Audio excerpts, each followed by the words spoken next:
webinar on an important and a significant theme of audit committees, whether they are trustees of shareholders or all stakeholders.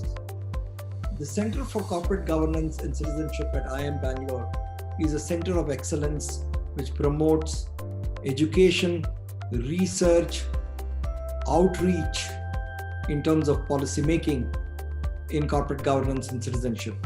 And we are very pleased to welcome the distinguished panelists and the chair of the panel, Mr. Suresh Senapati, a very well appointed and distinguished Chief Finance Officer of Wipro and a member of the board of Wipro until 2015, who is currently the chair of Honeywell Automation Limited.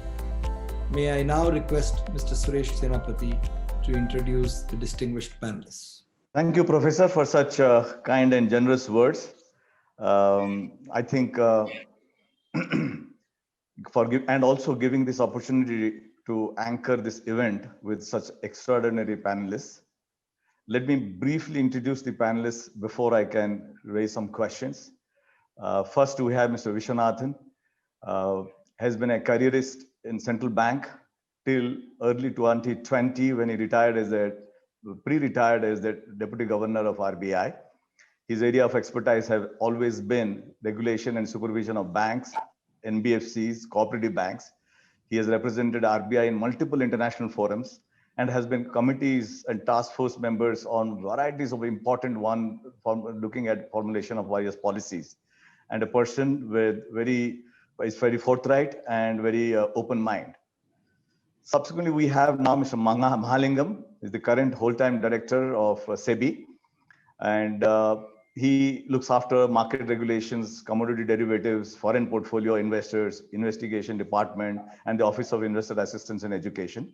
He's also the present member of the Board of Governors of National Institute of Security Market. We call it as NISM, has been a careerist in RBI before SEBI, an officer who is market friendly and always has the larger public interest at heart. Most of all, has an open mind on all issues of relevance. Then we come to our friend, Mr. Manoharan, a friend, philosopher, guide, past president of the Institute of Chartered Accountants, and now a Man Friday of RBI. He's currently a member of the RBI Constituted Expert Committee, ex-chairman of Canara Bank, and on many boards and committees, audit committees, including the Mahindra & Mahindra and Tech Mahindra. Part of revival board of Satyam, Sahara, and now LVB, Lakshmi Vilas Bank, today morning news. Then we have Mr. Sharma, amongst other things, is currently the non-executive chairman of United Spirits Limited and was formerly the non-executive chairman of ICICI Bank. He was executive chairman of HUL, Hindustan Unilever, member of many boards and audit committees, including that of Wipro Audit Committee chair, and I have been the beneficiary of his guidance and counseling. I consider him as the ultimate in law, compliance, governance, and judgment.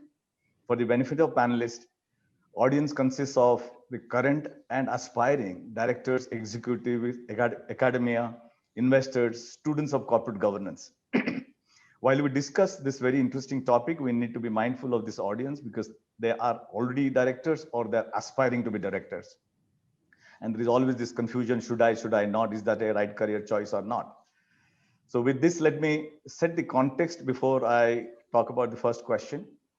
Like Professor said, audit committee, trustee for the shareholders or stakeholders. Friends, as you know, Indian economy is under $3 trillion today, and it is likely to be 10 trillion by 2030. And that means it needs more than $7 to $8 trillion of money to achieve a potential growth of about 7% plus GDP. The demographic advantage India already has, which means there is abundant labor, skill, large market, and an unquenched demand as India is urbanizing and developing, spending money on infrastructure and so on. The need to realize the potential is risk capital. Risk capital is attracted where there is potential for high returns and assurance for fair treatment of the capital, whether it is from the existing savings of the Indian population or external from outside of the world. In fact, during the COVID crisis, we also saw many people came forward to donate to the social sector. Indian foreigners, which is a plethora of NGOs that got a lot of funding to be able to deal with a lot of COVID accentualities that came up. While experts are unanimous in acknowledging the vital role of promoters and executive management in ensuring good corporate governance, almost in every case of corporate governance failure, ineffectiveness of independent directors and audit committee is always in focus, right or wrong. One can say if the promoters and executive management are like the engine of good corporate governance vehicle, independent directors are its headlights and audit committee is its brake. Viewed this way, it is logical to blame every accident or brake failure or defective brake failure or defective headlights. Hence, what can we do to improve the braking system or provide more powerful headlights matters. In the earlier stages, the role of audit committee was limited to oversight of fairness of financial statements reporting. Over the years, it has evolved in supporting many other stakeholders, income tax departments, lenders, employees, whistleblowers, environmentalists, risk management, including cyber risk compliance, environmental laws, business continuity, anti-bribery, related party transaction, utilization of IPO proceeds, bank loan covenants, have all got added on, and therefore more and more stakeholders than the shareholders came in. Shareholders are prepared to take risk, and therefore risk reward is commensurate. But when you do that, there are other stakeholders, which is the planet, which is the employees, which is the society and the community, have to be seeking a balance. The audit committee are generally, amongst all the committees, board committees, audit committees are generally longest meetings amongst all committees, has in-depth discussion with various stakeholders, has statutory backing. Chairman of AC spends disproportionate time to make such a proceedings effective. You interact with the CFO, the general counsel, the company secretary, external auditors, internal auditors, experts, business leaders, and so on. Perhaps the only committee which spreads itself so much. After a spate of scams like Satyam, Sahara, Shraddha, you have the Companies Act 2013, the LODR are the new milestones in Indian corporate governance history. 6 years post that, what has changed? Have we reached an ideal situation of the world, or there are still challenges? In that context, I think we should post this question, because as the requirement is, you need more and more custodians, you need more and more conscious keepers, you need more independent directors, audit committees, because that has to deal with spending, managing, providing confidence and assurance on somebody else's money. So in that context, my first question to Mr. Mahalingam would be, in the last 30 years, we have improved the law for clarity, protection, authority. Young company secretaries or chartered accountants can hardly relate to the era around 1992 or Harshad Mehta times. Our legal framework has vastly improved, yet there are corporate scandals. Corporate scandals impact more than the direct losses. They create a dent in investor confidence, thereby pushing back the country by a few quarters, if not years. While the hardware of laws exist, do you believe that it is sufficient to get us to a desired state? What, according to you, is working and what not? Mr. Mahalingam. Thank you, Mr. Suresh. I hope I'm quite... Yeah, you are very clear, audible. Yeah, right. Okay. Clearly, I think corporate governance has been a subject matter of eternal debate. I think one can never say that we have reached a point of finality as far as corporate governance is concerned. So I would like to focus specifically on the question Mr. Suresh has raised. I mean, number one, whether whatever is the current setup that we have as far as the Companies Act 2013 and the LODR, are they enough to get us to a desired state? Number one. Number two, if so, what is working? And if not, what is not working? It's a very important question. To answer this question, I think we need to look at the role of audit committee, how it has been evolving over a period of time. I'm not going to get into the past as far as the evolution of this committee is concerned. The point that I'm stressing is the role of audit committee is such that it continues to evolve. It is not something which becomes static at a particular point of time. The audit committee functions as a kind of gatekeepers to ensure good and effective corporate governance in a listed company or maybe any other entity which is listed, which is answerable to the public shareholders.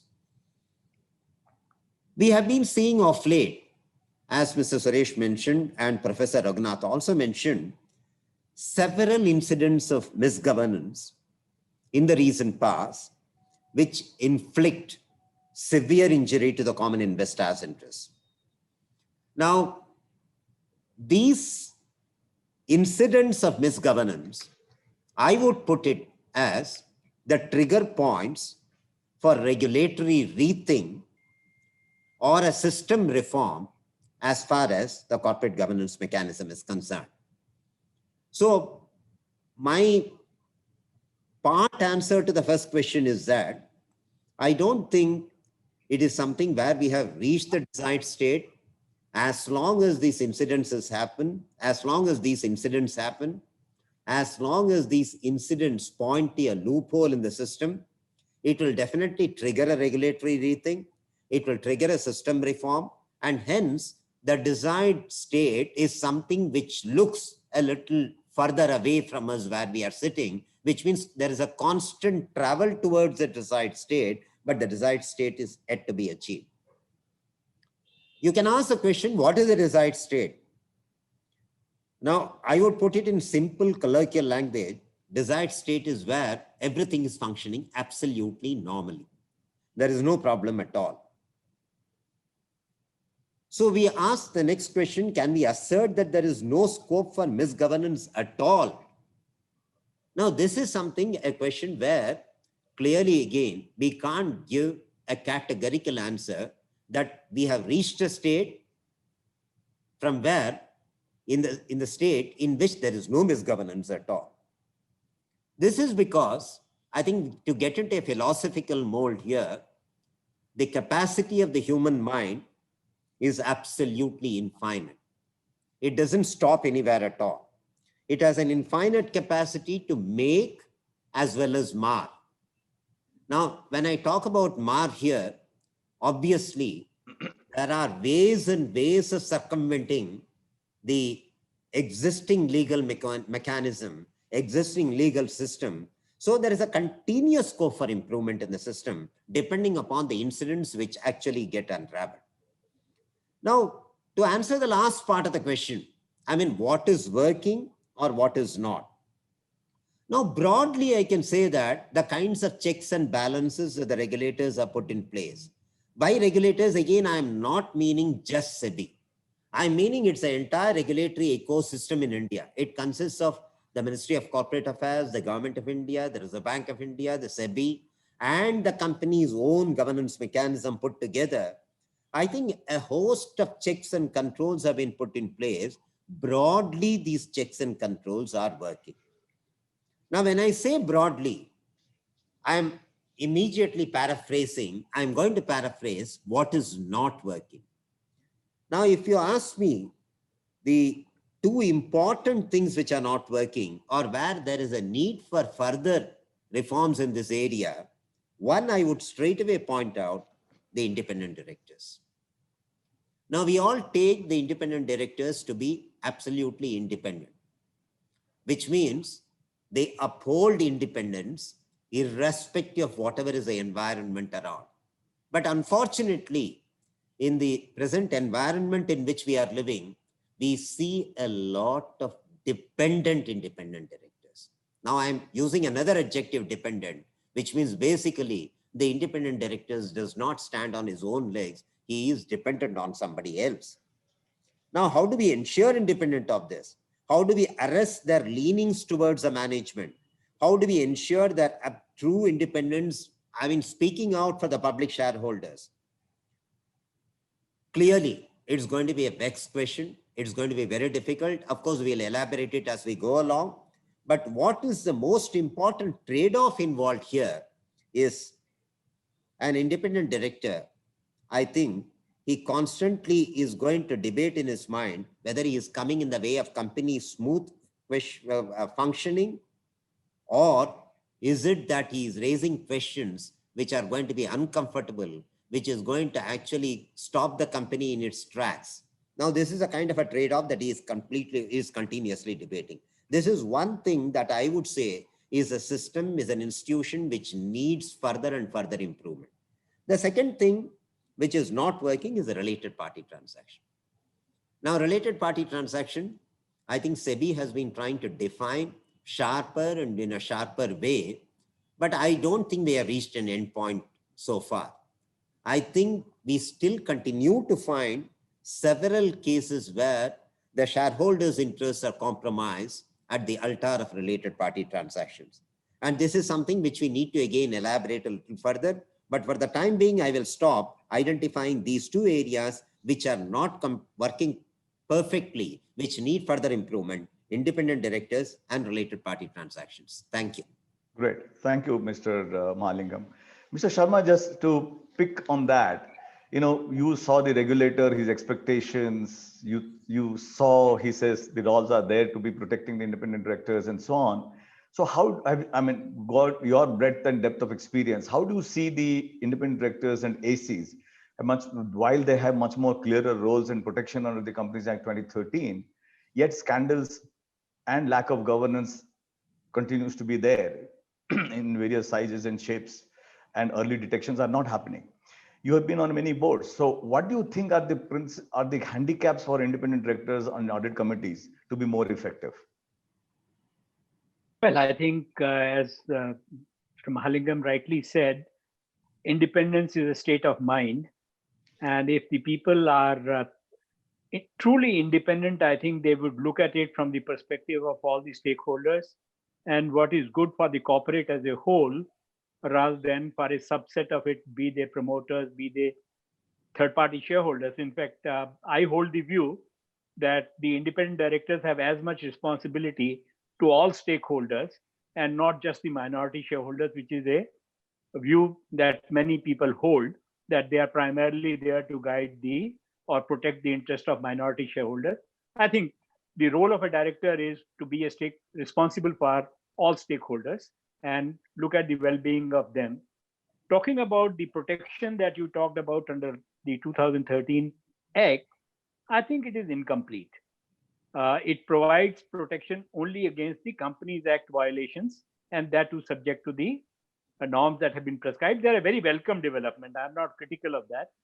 But two severe constraints even in that protection. One, it doesn't provide protection against various other regulatory provisions, be it enforcement directorate, be it CBI, be it income tax, and so on and so forth. So to that extent, I think the independents are still exposed to a potential action by other regulators and other authorities.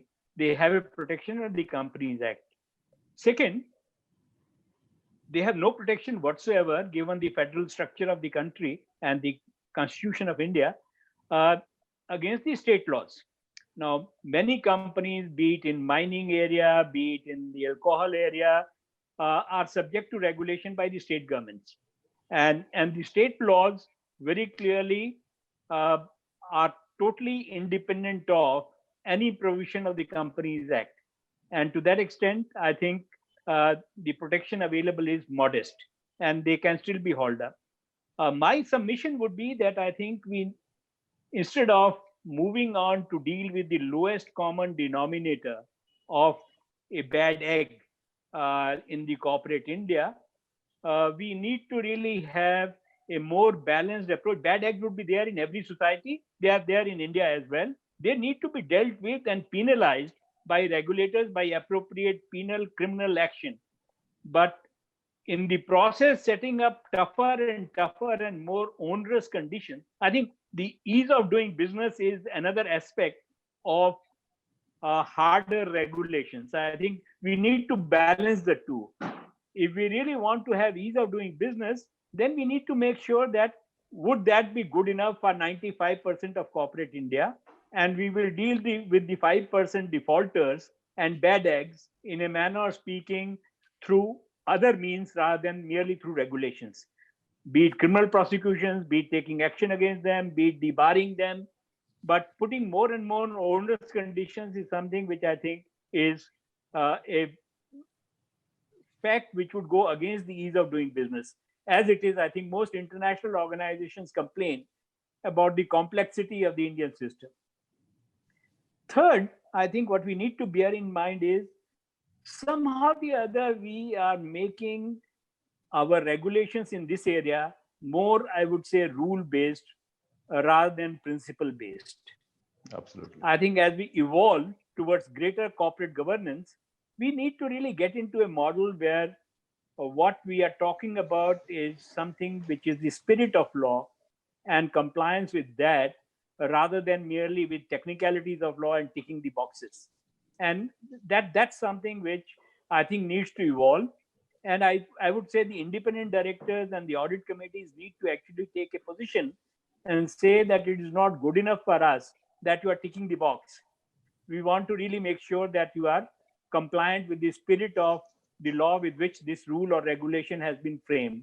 So I think moving towards more a spirit-based law or principle-based law for corporate governance rather than merely rule-based law is something which I would personally advocate, and that would go well with also the ease of doing business. Great. Thank you. Lastly, we have been talking about, I think, independent directors as if they are even in a company, a composite group. They are not. Based on my experience, I can say that there are divisions and subdivisions even amongst the independent directors. And so is the case in the audit com as well. So I think one of the key tasks of the lead independent director and the audit com chair is to build a consensus. I'm not aware thus far of any audit com or any team of independent directors taking decisions by majority. It is always a consensus decision. And that is where I think the chairman's role comes in crucial. I will stop here and I'll be happy to take any other questions. Great. Thank you. I think very, very relevant points you mentioned. And so now moving on to Manohar. I mean, he has varieties of roles, and congratulations to you for having become the administrator of Lakshmi Vilas Bank. So many depositors are looking forward to making sure that you give them their money back. So was giving the distinguished roles that as a past president of the institute, chairman of the audit committees, and ex-chairman of the bank, how do you summarize your experience in Satyam, Sahara, and now? And in retrospect, what could have been done to early detect some of these issues that Satyam and Sahara faced? Yeah, thank you, Suresh, for that very pointed and excellent question. How I look at it is, I would endorse the view of Mr. Sharma when he said that merely modifying or tightening the legislation is not the solution. And he rightly said it can make it difficult for ease of doing business. But looking at a different perspective, when SOX was brought in US, the cost of compliance phenomenally went up, and many companies even opted out of listing. They started on a delisting in New York Stock Exchange. So therefore, the SOX got diluted. I also, when Satyam happened and Sahara was also there, and my recommendations were invited by the Ministry of Corporate Affairs that was a time when we were migrating from 1956 Companies Act to 2013 Companies Act. So while I gave certain recommendations like, there was no whistleblower policy mechanism, vigilance mechanism in Indian company law that got introduced. Then the audit committee's role got widened in terms of approving the related party transactions and checking whether it is in the ordinary course of business, whether it is an arm's length price, and therefore the disclosures were accordingly modified. Restriction in terms of the number of terms for which an independent director can be on the board, number of companies in which he can be on the board, the code of conduct, evaluation of independent directors, then rotation of auditors, all those things, while I gave and they also got implemented, I also cautioned, joining on the tone of Mr. Sharma, that too much of rigors in the law actually causes hardship to the genuine players in the market. But a better mechanism would be to investigate expeditiously on those who abuse the law and award stringent punishment to those who violate the law, the defaulters, which will send a positive signal to the society that, if you are on the wrong track, this is what is in store for you. Then everybody will start complying with the law, fall in line with the law, instead of legislating for the exception and make it difficult for the majority who are otherwise complying with the law, finding it difficult to comply and the cost of compliance increasing and all that. So from that perspective, I would say there are many limbs of governance. One is the promoters, the key management personnel, the board as such, independent directors, audit committee, statutory auditors, internal audit. Among all these things, each one has a role and responsibility to play. Only if all the limbs adhere to their compliance mechanism and live up to the expectations, the corporate governance on a holistic manner will be effectively implemented or complied with. Even if one or two limbs of them fail to meet up with the expectations they have to adhere to, then the lapses occur, the violations happen, and that impacts the stakeholders' interest. So from that perspective, I feel that we cannot legislate for morality, but conduct can be regulated. So from that angle, the legislative mechanism has to be reasonable, conducive, but the implementation, the vigilance mechanism has to be very robust and strong.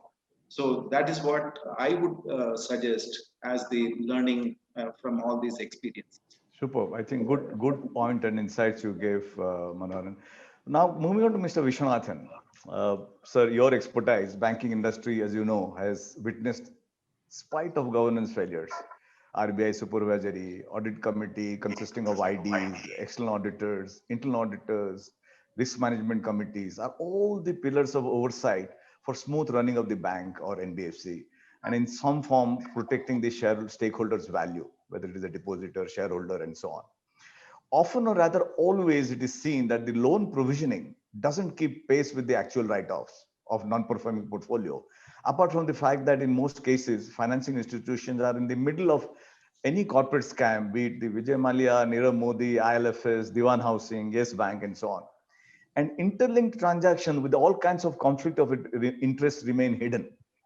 What do you think, sir, are things that are working and things that are not working enough to mute these instances, if not eliminate or early detect?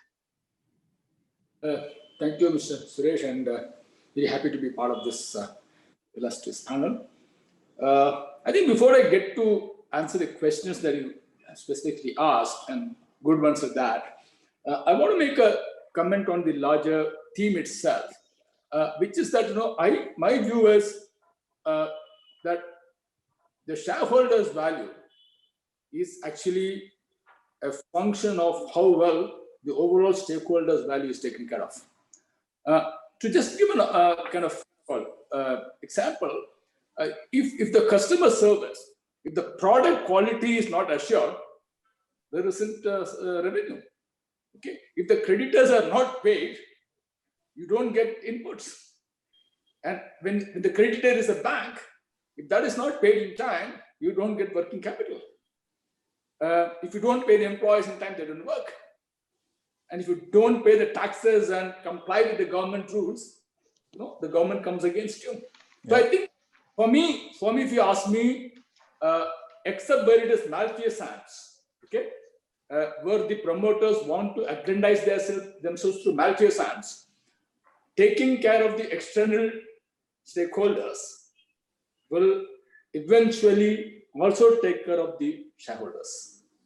And I think that is where I agree with what both Mr. Sharma and Mr. Manoharan said, which is that we need to make a distinction between a judgment failure, an error of judgment, and criminality.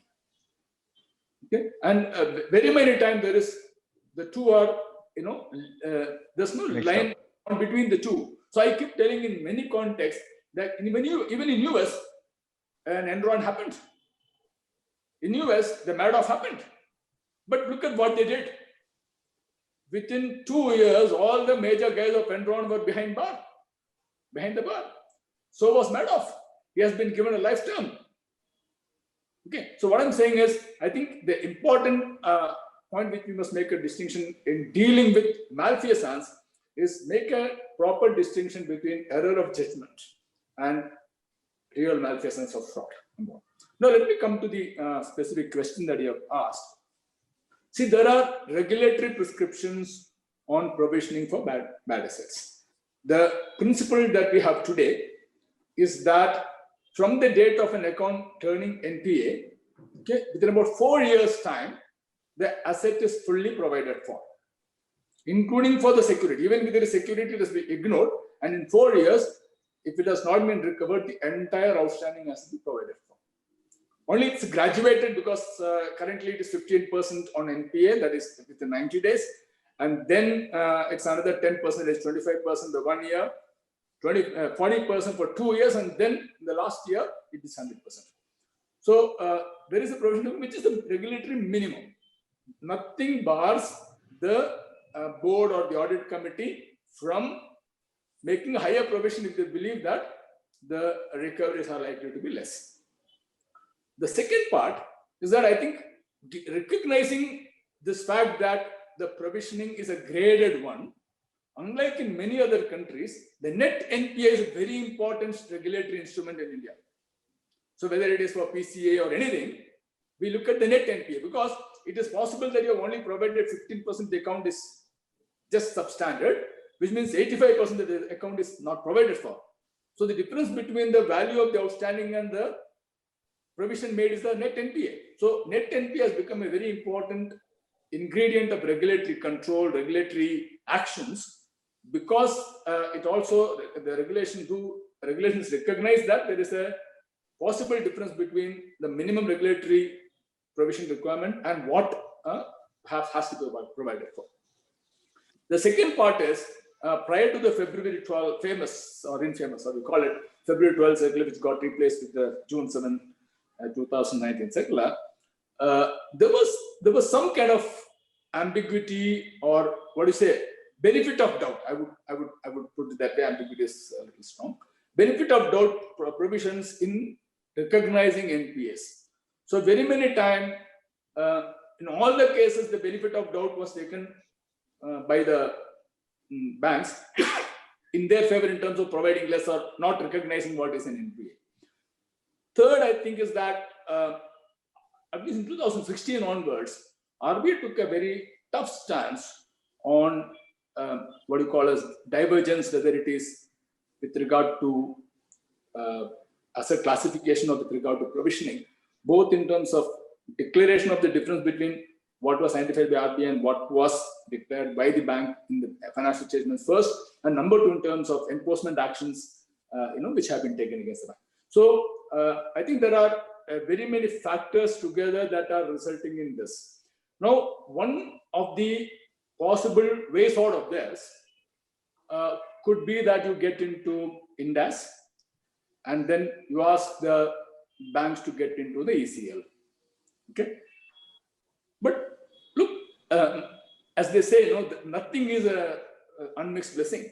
So if you look at what we found in the NBFCs, the Reserve Bank had to come out with a circular in, with regard to INDAS, which is applicable to NBFCs, that, they put the regulatory requirement as the floor, because many places they found that the ECL models were so drawn that the provision requirement is very low. And it could result in much larger amount being distributed. So RBI said that if the ECL provisioning is less than the regulatory provision, the difference should be kept in a reserve, which cannot be distributed. So what I'm saying is, this is where I think, the audit committee becomes a very, very important bulwark in the entire governance structure. And if you ask me, ensuring that there are processes. So RBI has put in place, instructions requiring that all the accounts, the identification of NPA should be automated. It's taken years and on before that happens. And even now there are cases where, banks do manually override some of those cases that are identified. Now, I think RBI said that any override can be done only with the approval of the audit committee. So what I'm saying is that one, therefore, there are systems that are put in place. Two, there is somebody who should ensure that it's being complied. And how does the audit committee ensure compliance? One, it puts processes of checks and balances. Two, it puts in place a process to verify those checks and balances are working. And third, it has a reporting mechanism by which it is getting assurance that this process of verifying that the checks and balances are working is actually reliable. So I think that's the way I see this emerging. Therefore, I would therefore say that audit committee has an important role. But yes, as I think both Mr. Manoharan and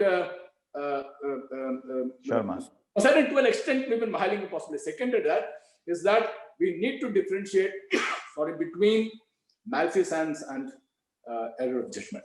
And then possibly you can make the entire framework can be principle based. You need to make it rule based because you do not have that process yet. Right. Once you do that, then you are able to do it the way both Mr. Mother and Mr. Assist. Thank you. Thank you. Yeah. The second question that you asked is with regard to why are the banks at the center of, No, I think I have a different view on that.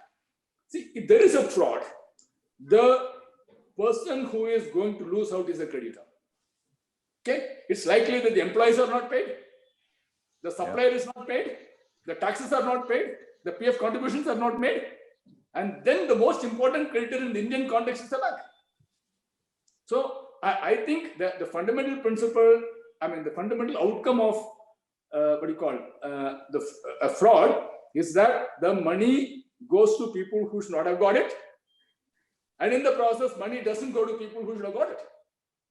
And among the prominent people who should have got it, maybe the banks. Okay, number one. Again, I think if the cases that you mentioned, there could be a melange of factors that have led to them. And many speeches, even when I was in bank, and many others have emphasized the importance of proper prior sanction approval, proper post lending monitoring. Okay, but again, coming back to the audit committee role, what's important is putting in process and internal control mechanism and verifying that internal control mechanism, which contains checks and balances, are actually working, and have an assurance system that is reliable. So I think lessons to be learned, but to be saying that, because what gets prominently reported is the fact that bank loans have not been paid. But I'm sure in many of those firms there are frauds, there are many others to whom that company or entities do who have not received them. No, thank you, Mr. Vishan. I'll have a follow through on this to you. I'll have a follow through. But coming back to Mr. Mahalingam, I want to discuss you talked about the hardware in terms of how the LODR and Companies Act 2013 has been built. Now, let me look at the software aspect of it. And some of the discussion Mr. Vishwanath said and Mr. Sharma said, the letter and the spirit aspect of it. I want to discuss the software issue of the talent. IDs and AC members need to be filled with qualified persons of stature. Environment must be enabling them to come forward. If a well-meaning ID disagrees with the promoter and dissents, there is no praise forthcoming from the regulator. On the contrary, the promoter ecosystem might label him as a troublemaker, leaving the carrier of the ID going nowhere. It is commonly understood that the risk is disproportionate to the reward. Reputational and litigation risk with very low monetary return is the talking point today. Is this the right state to be in? The regulator and not merely media seems to take ham-handed approach to resolution. For instance, action including attaching personal property is taken with no regard whether he is an independent director or executive director. How many years has he spent? He may have been in the first 6 months of the 6-year period or last 6 months of the 6-year period. Past action when the individual not even on the board. Lack of culpability analysis. When you talk about so many people involved, you have to analyze each and every person as to how much he is culpable rather than all directors being equally culpable. Prolonged process of litigation, again, Mr. Vishwanath mentioned about it. So while a lot has been done in the law to protect IDs and AC members, a lot more is required to be done in practice to translate this protection into reality and attract high quality talent to become IDs and members of AC who can discharge their duties without fear and anxiety. Only this change can create the right environment for a scandal-free corporate sector in India. The most pressing need is for an assurance that no action will be initiated against IDs without hard evidence in hand, and to prohibit the press and media in using names of IDs until the guilt is established. For the ID, it is a lose-lose scenario. Can you as a regulator assure aspiring IDs about importance of their role and why they should not be fearful? Can as a regulator, SEBI or Ministry of Corporate Affairs assure that innocence will not be harassed and not put the IDs in a position of guilty till proved innocent, which is contrary to all the natural principles of law? What is your advice to the existing and aspiring IDs and ACs as to how do they perform or prepare themselves to discharge their responsibility to the accountable to the shareholders? Mr. Mahalingam. Thank you, Suresh. I think it's a pretty difficult question. But then to be answered in 3 minutes. I know that. So let me try to actually cull out an answer which will try to be as comprehensive as possible. Clearly, of course, independent director is looked upon by the company, looked upon by the shareholders. He should have a good understanding of the functioning of the company, no doubt about it. He should understand the market environment very well. A director will have to understand the financial statements, no doubt about it. I mean, nobody can say that I don't understand the financial statements. I am a specialist in this particular area. I think when somebody goes and sits in a board of directors, an independent director, he should be able to at least have a common sense understanding of the financial statement. That's very essential.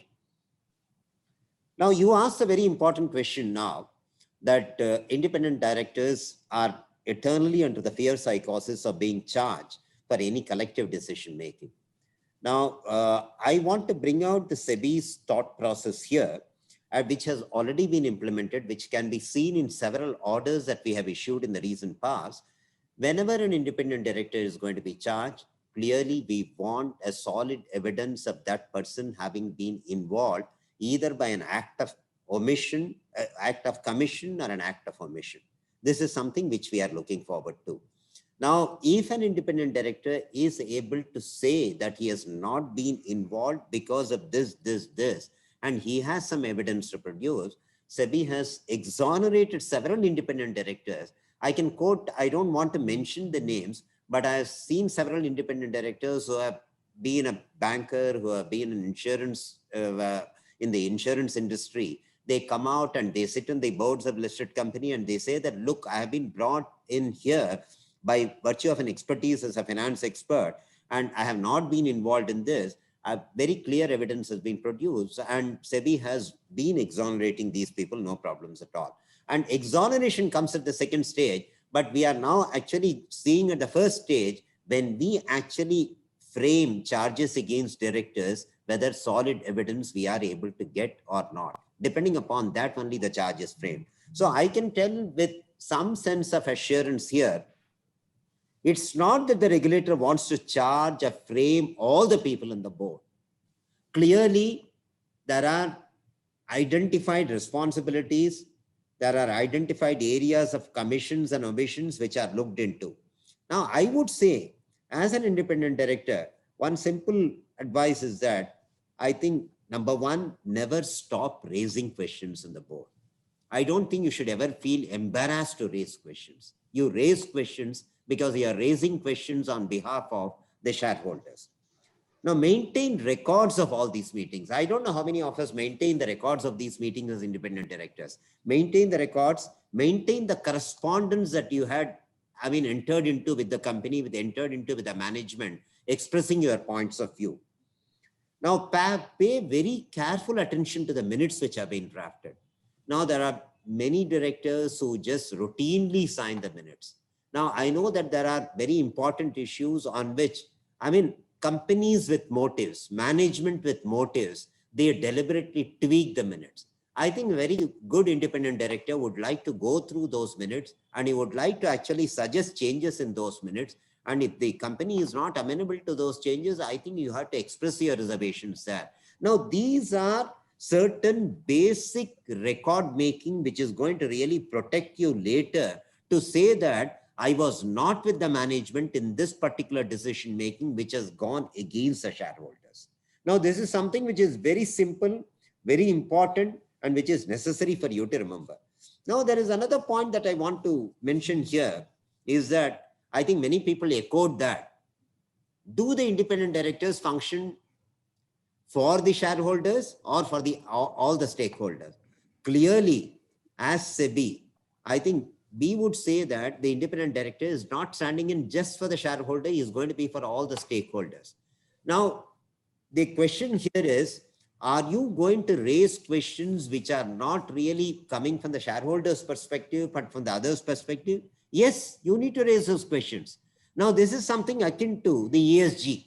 Many people started questioning ESG concept as to what benefit does it really bring upon the company. Now, today, there are many people who realize the ESG concept is more from a sustainability angle of the company. It may actually increase the cost of the company in the medium term, in the short term, but in the long term, if the company has to stand in the marketplace and compete with the others, I think ESG plays a very important role. Similarly, I would put a kind of a parallel here. The independent directors have to be functioning on behalf of all the stakeholders, not just the individual shareholders, so that actually when they raise these questions actually talk about the sustainability of the overall company. So my simple advice is, have a good understanding of the company, have a good understanding of the market environment, have raised questions which comes up in your mind, which is going to be really, satisfying your conscience. Be a good record keeper of all the questions that you have raised, of all the points that you have raised, and be again very careful when you scrutinize the minutes. These are very simple things, but I can also assure you, as I started the discussion right in the beginning, the regulators are not interested in framing all the people. The regulators are interested in actually identifying those people who have played a part in actually deceiving, cheating the shareholders. Thank you. Thank you very much, Mr. Malik. This is really assuring, and I think people will make career choices based on people like you coming out more and more frequent such assurances. Sharmaji, I will go to the next one and little ticklish question. The differences in culture of promoter-driven professional management, publicly listed, public sector undertakings, NGOs, and other kinds of organizations, including a startup. Sometimes the promoters might have larger than life personality, the king of good times, the bad boy billionaire. Often the star CEOs does not let others voice their opinion. The obligation to dissent often leads to better collective decision making. As we understand all, open debate about things. Or you talk about nudge versus dissent. You talk about how some promoters do not like dissent. What can government regulator do to provide an ecosystem to perform better or achieve better outcome for stakeholders? Plus, what skills people like you sort of master it? What skills as an ID should possess to deal with such nudge versus dissent kind of situations? Thank you, Suresh. I think I would first and foremost say that there are no universal rules. You need to adapt. And a good independent director, to my mind, and it has something to do with the talent pool that we currently have as independent directors. These are past senior executives of large corporates or senior regulators and senior civil servants. They constitute probably at the top rung of the independent directors, the talent pool. And we are all used to being directive in our approach. I would say as an independent director, you need to become strong in what I'll call influencing skills. And influencing skills can be both types. Talking about a larger than life promoter, an independent director can be far more effective in having one-on-one conversation with him and telling him the absurdity of the proposition that he's making. And he probably would listen and correct himself. In a more professionally driven organization, independent director can get into an open debate and engage. So I would say there would be an appropriate way for each organization and its culture for an independent director to be effective. And I would say, let's not worry about the form.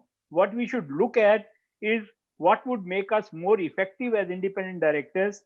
And my personal learning has been that if you cannot be good at influencing skills and you continue to be a lot more directive, you are unlikely to be a successful independent director. So that's one part of it. And second part of what I would say, about the independent director's effectiveness is you typically have 4 board meetings a year and maybe 6 audit committee meetings a year. And there's only so much that you can pick up and learn during the limited interaction that you have. I would encourage all independent directors to spend time offline with the management, what I'll call management by circulation, meeting people, talking to them, not necessarily in the board meetings alone, but off the board meetings. And that is something which very often would give you early telltale signs of things not being right. People tend to be a lot more frank and open when it is one-on-one conversation with the middle level and senior level executives than what it would be in response to a question in the board. And therefore, I would encourage, I think, in the enlightened self-interest of the independent directors, to spend time with the management a lot more than what currently is being done. Thank you. Excellent. Excellent. I've learned from you, practice quite a lot, not maybe with as much success, but very good advice to the aspiring and the existing directors. So Manoharan, now next to you. While the government is well intentioned to leverage scale of PSU banks in advocating mergers, each entity comes with its certain culture. Is there a risk that instead of best of both worlds, the combined entity could get into worst of both worlds? From your experience, what are the advantages of such mergers and what are the challenges? Oftentimes in PSUs, the nudge and wink comes from outside of the board actors. How does one deal with such influences? Yeah, thank you, Suresh, for referring to the most current happening in the banking sector, namely the mega mergers that have happened. I would say, let us look at it from a different perspective. The public sector banks are owned by whom? No doubt there are minority shareholders, institutional investors and all that, but the significant ownership is with the government of India. So, but what is happening in the ground level, all these public sector banks, 21 public sector banks, there was I would say, sorry to use the term, unhealthy competition, while the ownership is centered with government of India. So I strongly believe from that perspective, mergers are welcome. Consolidation is welcome. It will remove unhealthy competition, number one. Number two, globally, if you compare our banks in India, however large you may consider them, even State Bank of India is nowhere compared to the size and magnitude of the global banks in other jurisdictions. State Bank of India became the 50th in rank among the largest banks in the world globally, only after consolidation of all its subsidiaries and associates, not before that. So therefore, even to compete globally, I think we need to consolidate and produce bigger banks. The third and the most important thing is, of course, while what you said is always a challenge in terms of cultural synergy, I think look at the pandemic situation, COVID situation, how beautifully things are happening virtually, what otherwise would have happened physically, how from manual people are migrating to digital and automation, all these things are happening, which shows that no doubt differences are bound to be there. Divergent practices are bound to be there when two institutions come together. But as Charles Darwin said, it is not the strongest of the species that survives, not the most intelligent, but the one who is able to adapt to the changes around. So I think we are good in that. It's a matter of time. It's a matter of right leadership, motivation, that the cultural synergy is bound to happen. But look at the advantages. If we overcome the small irritants and weaknesses, the advantages in mega mergers and having few banks, large and robust, they will be they can have the best of the practices from both the entities, standardized. And the best of the products and services can be, continued, and the rest can be weeded out. Then cost optimization, the scales of, economies of the size can be achieved. Growth, would be phenomenal, and profitability angle also, and improved risk management, financial inclusion through wider coverage and network in the nook and corner of India, because many of the rural places are not effectively serviced. So wider reach. So from all these perspective, I would vote in favor of these mergers, consolidation. It is the need of the hour as India is emerging stronger on the global front, growing in GDP size and becoming a powerful economy. Financial services system, the banking sector should also be very strong and large to compete with the multinational at the global level with all the big banks across the globe. So therefore, I think I see a lot of positives than the negatives. Super. No, thank you. I think that's very helpful. So coming to Mr. Vishwanathan, you saw the recent report published by the RBI, and the focus there, as I see, is the tone at the top and the tone in the middle to align. Focus also is on the principle of duty of care. So this is a discussion paper, a lot of discussions, a lot of opinions are arising. And also some of the other aspects that as RBI you had introduced was AQR 2016, which is asset quality test. And similarly, you have this IBC kind of reforms. How do you think some of these initiatives have helped, is helping, and holds a lot of promise go forward? I think I'll begin with the last part first, because that's the first question. So which is the AQR. Yeah. I think the AQR was necessary because maybe I alluded to this fact that the earlier regulations provided some kind of benefit of doubt in classification of assets. And we found that different banks had classified different accounts, same accounts differently. And with the benefit of what you call as the CRIL, which is the Central Repository of Information on Loss Credit, which RBI created in 2014, RBI was able to take a global view of a particular account across the banking system in India. So it was that actually the beginning of AQR was the CRIL. Using that data, RBI looked at how different banks are classifying an account and took a call on how they should be classified over a period of time and provide for. And that resulted in, larger provisioning having to be made, and many of the policies of the banks going into PCA, many of them being capitalized and adequately capitalized by the government subsequently, and things like that. So I think AQR was a very important step in, the first principle of recognition, whether the recognition happened properly or not. The second part was, of course, provisioning. So RBI asked them to provide, and then capital is provided by the shareholders in the case of public sector bank, the government itself. The third is, of course, one of the major reasons why we have large NPAs is because in India, irrespective of the kind of security you have, the loss given default is pretty high. Because the banks did not have a proper mechanism to recover dues from a corporate delinquent borrower. It may be fraud, non-fraud, but non-repayment.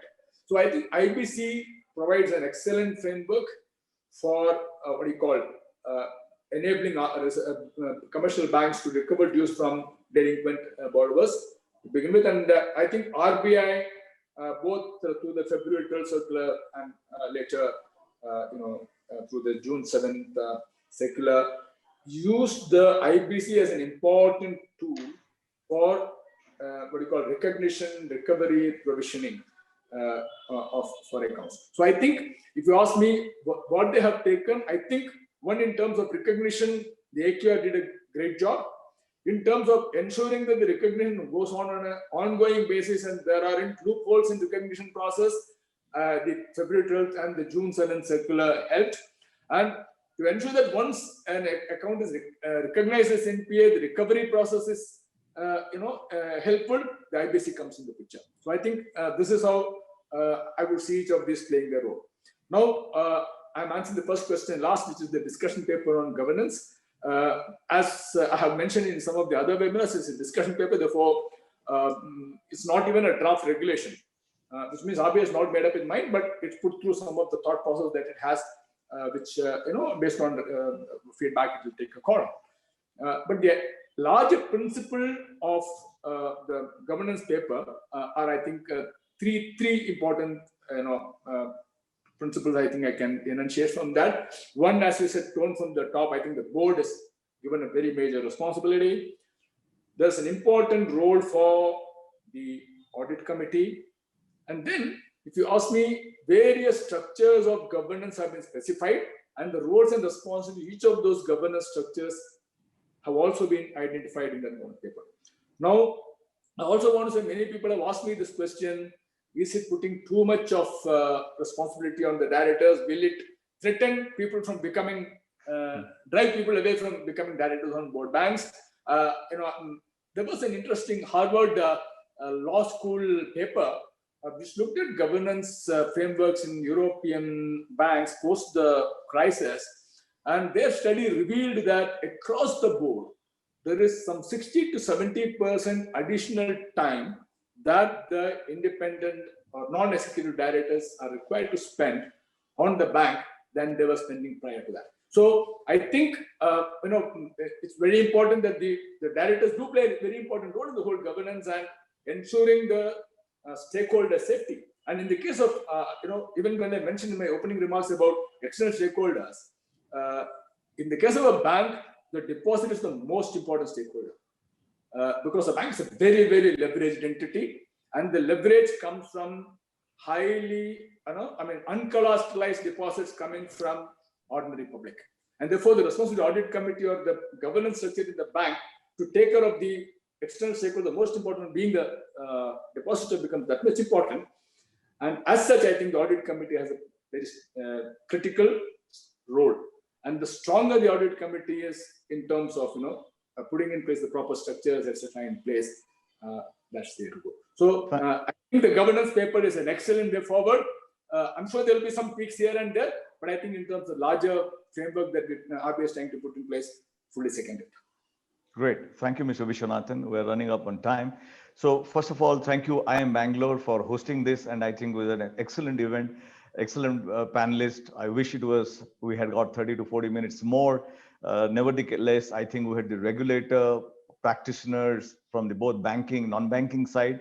I think we're glad to see the assurances coming from the regulator, glad to see that the regulator says the desired state is not yet found. We're evolving, and for which there has to be a continuous dialogue between the practitioners and what is happening, including these camps also make us find out what more to be fixed. And the good inputs that is coming from Mr. Sharma, also the skill set. It is not only the knowledge that is important, but also the softer skills that you need to have as to how can you be effective. You cannot be disruptive, you need to be effective. So it is knowledge as hard and the softer skills both comes to play to be able to be effective in the board of governance, and how the independent directors conduct themselves. And similarly, how do you make sure that the plethora of information that you have, plethora of committees that you have, which is the supervisory committee of the RBI, the independent directors, the audit committees, come together, connect with each other. How can the banks connect with the audit committees to say, guys, I've given you loan, I'm comfortable in this area, I'm not comfortable in this area, can you help me monitor this? So that there is connection, as opposed to not only the bank, not only the management, but also the audit committees of the bank, of the companies, so that that can be done. And another suggestion that I had, Mr. Mahalingam, is that there are a lot of best practices when you issues of anti-bribery, sexual harassments, litigation or frauds. Many independent directors are required to deal with in various forms. So there are a lot of best practices in each, and everybody can share. So compendium that can be created, and IIM Bangalore can take the responsibility of creating that compendium by talking to such experienced people, and that being available to all the practitioners or aspiring practitioners can be a good idea. And fourth one I thought was one in terms of the remuneration of an independent director, and talking about do they become independent or non-independent just because of a remuneration, and therefore what percentage of the remuneration can come and so on. I think the best remains as disclosure, as opposed to somebody saying 1 crore is good or 1 lakh is good or 10,000 is good. I don't think there should be restriction. If CEO of one company can take 10 crores, the CEO of the other company gets 20 crores and 50 crores. And as long as the shareholders are happy with how the comparable wages depending upon different kinds of industry is there, similarly, you need to seek disclosure of the compensation rather than trying to regulate, which becomes, again, it should not be that disproportionate risk for whatever reward. And the final one, sir, you are the regulator. You have the best CFO, best CEO, best company, well-governed. Why not similarly recognizing independent directors? Because when the going is not good, you hang them. But when the going is good, you only through a process of discovery you can say A, B, C, D. You have done a good job. I want to acknowledge. I want to reward. I want to recognize you. So then you try to make sure that some of this, even there is pressure on the executive management to respect such positions and give them a lot of leeway to be able to discharge their role in a very professional way. So thank you very much for all the participants, Mr. Mahalingam, Mr. Vishwanathan, Mr. Sharma, and Mr. Manoharan. Thank you very much, Manoharan. I was a little shocked today because of this. Could he sort of disappear? But I'm glad he promised and he met the promise. And Professor, fantastic job, good show, and keep doing it. I think this is not enough. We have to keep doing series because we have a lot to learn. Thank you very much, everybody. Thank you, Suresh. Excellent set of questions. Thank you. Excellent moderation. Appreciate Suresh and Professor for making us get this opportunity. Thank you. Suresh, your idea of trying to create a compendium based on experiences of others and learnings of others for being made available to a greater number of people, I fully endorse and would be happy to assist in whatever manner I can. But excellent idea. Professor. Yes, sir. That's Thank a good idea, and we are going to act on it. Yes. Thank you so very much. Thank you. Thank you. And as the session was in progress, Professor and Suresh, I was reading the response from the participants in the chat box. I think we had the best of the quality of the audience. Thank you. Thank you. I would Thank you very like to acknowledge. Sorry, you wanted to say something, Mr. much. Vishwanath? Just want to say, just to say thank Go ahead. you. No problem. Yeah. Please go ahead. Yes. Thanks for giving this opportunity. Thank you. Thank you. I just wanted to acknowledge the support that we have received from HDFC Ergo for this webinar, and also the unstinted effort and cooperation from Ms. Greta Varghese, the Chief Operating Officer of Center for Corporate Governance, and Shankari, Sudha, Sandeep, and all of them who have worked very hard to make sure that this is a success. And thank you all for your excellent thoughts, insights, and comments. I'm very sure we're going to go forward and create this compendium, and we will follow up with you. Thank you so much. Thank you. Thank you so much. Thank you.